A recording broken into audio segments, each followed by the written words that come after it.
India happened in July 2023 when the annual rate inflation rate rose to 7.44%, the highest level in 15 months. This increase affected the entire country, impacting both cities and rural areas, with rural inflation at 7.63% and urban inflation at 7.20%. The main cause of inflation was a sharp rise in food prices, especially for vegetables and cereals, which saw food inflation hit 11.51% in July 2023. Supply chain problems due to global issues and lingering effects from the pandemic made things worse.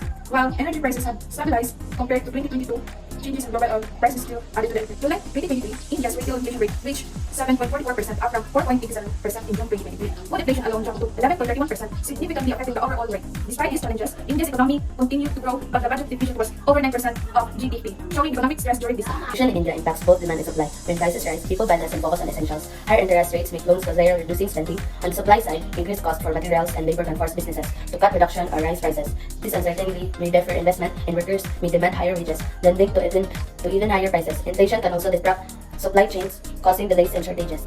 In India, there are times when demand for goods increases while supply stays the same, often lending to higher prices. Supply can drop due to external shocks like natural disasters or global issues, such as the COVID-19 pandemic, which disrupts availability. This gap between high demand and low supply can worsen inflation and economic problems. Inflation in India created problems for both households and business families struggle with rising food prices, which increased by 11.51% in July 2023, making essential like vegetables and cereals more expensive. Businesses, especially small ones, face higher costs for materials and transportation, leading many to raise their prices, which added to the financial burden on families. Inflation reduced purchasing power because wage did not keep up with rising prices. This caused stress for workers and families. Some businesses had to close or lay off employees due to higher costs and lower sales. While overall employment did rise sharply, certain industries experiences job losses and companies tried to cut costs. The food and agriculture sector was hit hard by rising prices and staples. The fast-moving consumer goods or FMCG industry also faced challenges as companies raised prices by 5 to 20% due to increased production costs. The transportation sector was struggled with higher fuel prices, affecting logistics and delivery services. In response to the inflation surge in July 2023, the Indian government implemented several key policies to restore market equilibrium.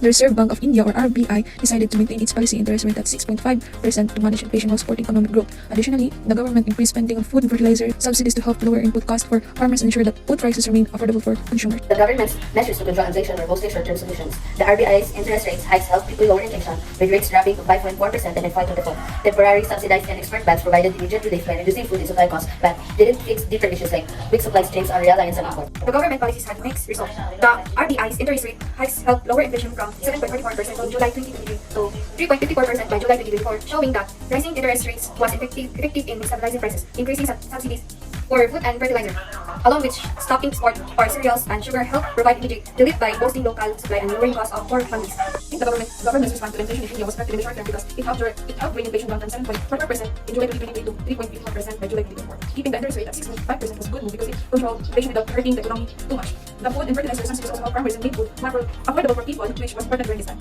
To manage inflation better, the government could have focused on improving supply chains by building better infrastructure to lower transfer costs and avoid price spikes in essentials like food. They could have also supported farmers with better tools and resources to boost local production and reduce dependence on imports. Instead of giving broad subsidies, they could have used targeted cash transfers to help low-income families directly without affecting the market. Teaching people about budgeting and saving during inflation would also help households manage better. These steps could help control inflation more effectively.